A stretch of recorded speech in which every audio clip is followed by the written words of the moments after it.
Selamat siang pemirsa, Presisi Siang kembali hadir untuk Anda edisi hari ini. Selama 1 jam ke depan kami telah menyiapkan sejumlah informasi terkini. Bersama saya Brigpol Intan Anansi. Kita lihat dulu 3 berita utama siang ini.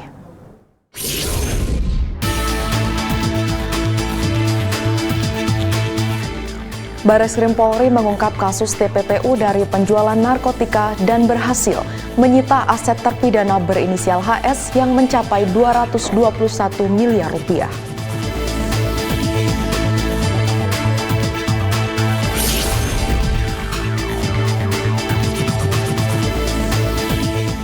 Polresta Banjarmasin melakukan pengamanan dan pengawalan pendistribusian logistik pemilihan kepala daerah tahun 2024. Ke gudang KPU Kota Banjarmasin.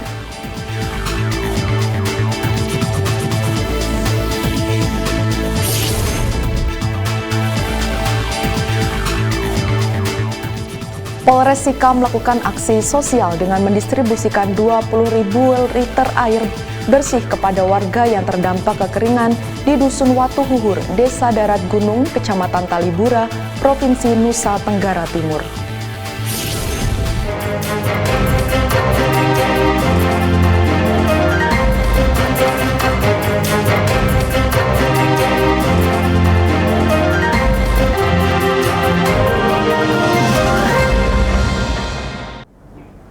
Kita ke berita pertama. Bareskrim Polri melaksanakan pengungkapan kasus kasus pencucian uang dan peredaran narkoba jaringan Malaysia dan Indonesia bagian tengah. Dari penelusuran lebih lanjut, Polri berhasil mengamankan 9 tersangka dan uang tunai sebesar 1 miliar rupiah.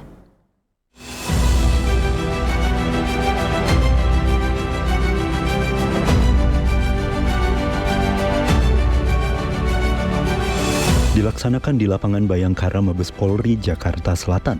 Pengungkapan pencucian uang dan peredaran narkotika dipimpin Kabareskrim Polri Komjen Pol Wahyu Widada, Rabu 18 September 2024. Turut hadir dalam pengungkapan ini beberapa pejabat Mabes Polri seperti Dirtipid Narkoba Bareskrim Polri, Brigjen Pol Mukti Juharsa, Karopenmas Divisi Humas Polri Brigjen Pol Trunoyudo Wisnu Andiko, Dirjen Bea Cukai Askolani, Deputi Bidang Pemberantasan BNN Brigjen Pol Iwayan Sugiri beserta jajaran pejabat instansi terkait. Penyelidikan bermula dari narapidana Lapas Tarakan kelas 2A berinisial HS yang selalu membuat onar dan ketika diselidiki lebih lanjut, HS masih mengendalikan peredaran narkotika di wilayah Kalimantan Timur, Kalimantan Utara, Kalimantan Selatan, dan juga beberapa tempat lainnya. Selama beroperasi, HS bekerja sama dengan jaringan F yang masih menjadi DPO bersama dengan 9 orang lainnya untuk memasarkan narkotika dan melakukan pencucian uang. Dari hasil pengungkapan lebih lanjut, polisi berhasil mengamankan sebanyak 9 orang tersangka dari tindak pidana pencucian uang dan juga peredaran narkotika. Yang pertama adalah inisial TR berperan sebagai pengelola uang hasil kejahatan.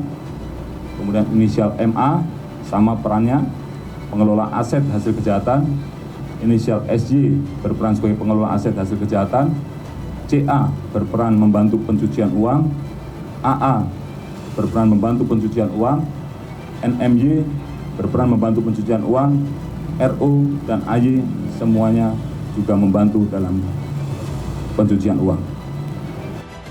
Atas perbuatannya, para pelaku dijerat dengan pasal berlapis tentang pencucian uang dengan ancaman pidana 20 tahun penjara dan denda sebesar 5 miliar rupiah. Dari Jakarta, Jalan Baskara, Mural Almas melaporkan untuk Polri TV.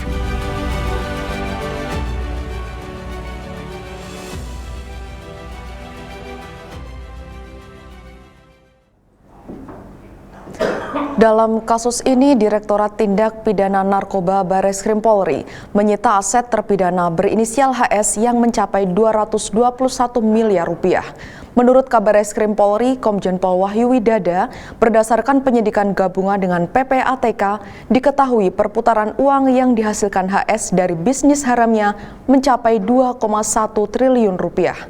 Uang triliunan rupiah itu merupakan akumulasi dari bisnis narkoba yang dijalankannya selama 2017 hingga 2024. Modus operandi tindak pidana pencucian uang yang dilakukan para tersangka ini dilakukan melalui 3 tahapan. Yang pertama adalah penempatan kejahatan dalam rekening-rekening penampung, yang tentunya rekening ini adalah berupa nomine atau merupakan rekening orang lain yang digunakan oleh yang bersangkutan. Kemudian ada layering, tahap pelapisan, melakukan transfer dari rekening penampung ke rekening yang lain juga, atas nama orang lain juga. Kemudian yang ketiga, tahap penyatuan atau integration, pembelanjakan uang dari rekening atas nama orang lain tersebut untuk membeli aset-aset yang akhirnya kita bisa sita sebesar 221 miliar ini. Dari hasil analisis oleh PPATK, perputaran uang dan transaksi jaringan HS selama beroperasi dari tahun 2017 sampai 2024 itu angkanya mencapai 2,1 triliun rupiah.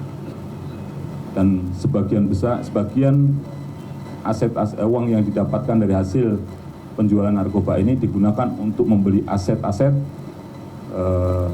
narkoba yang sudah bisa kita sita, itu sekitar nilainya 221 miliar rupiah. Ini barang bukti yang terpampang di depan rekan-rekan ini adalah BBBB yang hasil pembelian dengan menggunakan uang hasil peredaran. Masih terkait kasus narkoba, pemirsa, sebanyak 6 pelaku penyelundupan sabu seberat 29,25 kg dari Thailand ke Aceh ditangkap petugas BNN bersama polisi dan bea cukai. Para pelaku yang memiliki peran berbeda diciduk di sejumlah lokasi.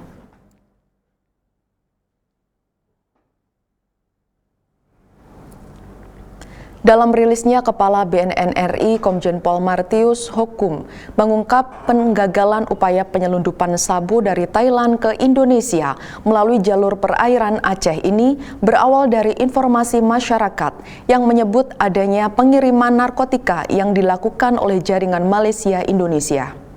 Atas informasi ini, BNN melakukan penyidikan dan berhasil mendeteksi sebuah kapal nelayan di perairan Aceh yang diduga membawa narkotika jenis sabu. BNN bersama Polda Aceh serta Bea dan Cukai kemudian melakukan pemantauan terhadap kapal nelayan yang saat itu tengah dalam kondisi mogok dan berjarak 20 mil dari pantai Kuala Idi, Aceh. Tim gabungan mengamankan 3 orang anak buah kapal serta menyita 50 bungkus narkotika jenis sabu yang dikemas di dalam 3 karung warna putih sebanyak 29,25 kg.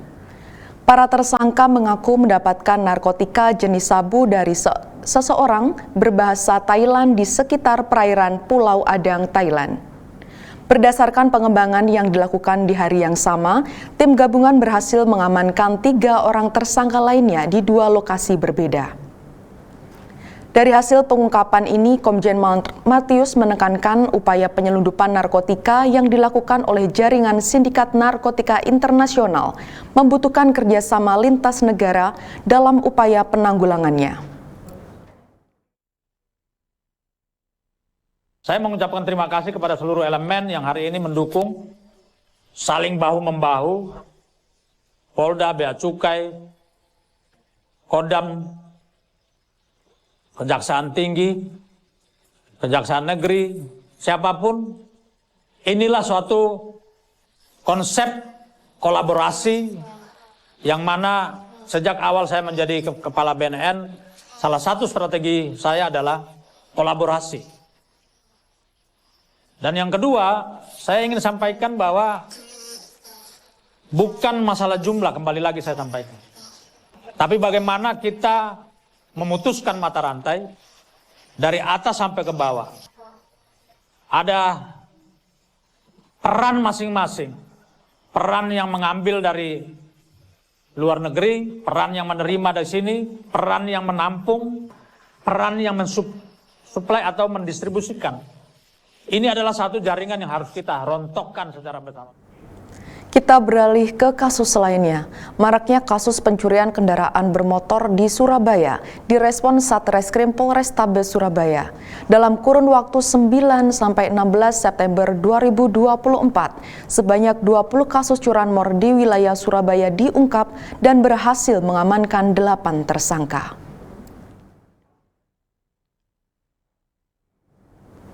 Dalam rilisnya, AKBP Aris Purwanto selaku Kasat Reskrim Polrestabes Surabaya mengatakan sebanyak 20 kasus yang diungkap saat ini. 4 kasus diantaranya pencurian mobil dari 8 tersangka yang diamankan memiliki modus yang berbeda dalam menjalankan aksinya. 6 tersangka menggunakan modus perusakan kunci setir dan kunci T, 2 tersangka menggunakan modus perusakan stang tanpa alat dan mendorong kendaraan. Sementara tersangka pencurian pick-up membuka pintu mobil tanpa alat dan merusak kunci setir dengan kunci T. AKBP Aris menerangkan beberapa lokasi pencurian yang terungkap antara lain di Jalan Kali Kepiting, Masjid Al-Amin di Medayu Utara, dan Jalan Raya Diponegoro, Tegalsari.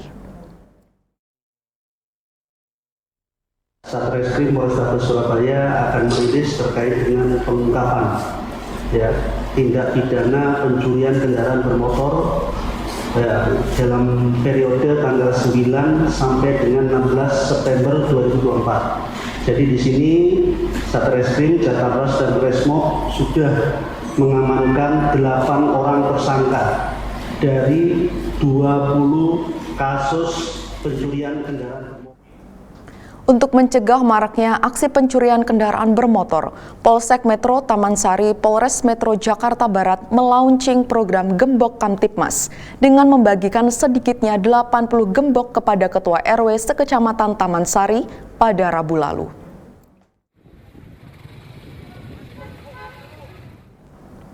Kapolres Metro Jakarta Barat Kombes Pol M. Syahdudi menjelaskan pemberian gembok ini dilakukan sebagai salah satu langkah pencegahan aksi kejahatan, khususnya curanmor.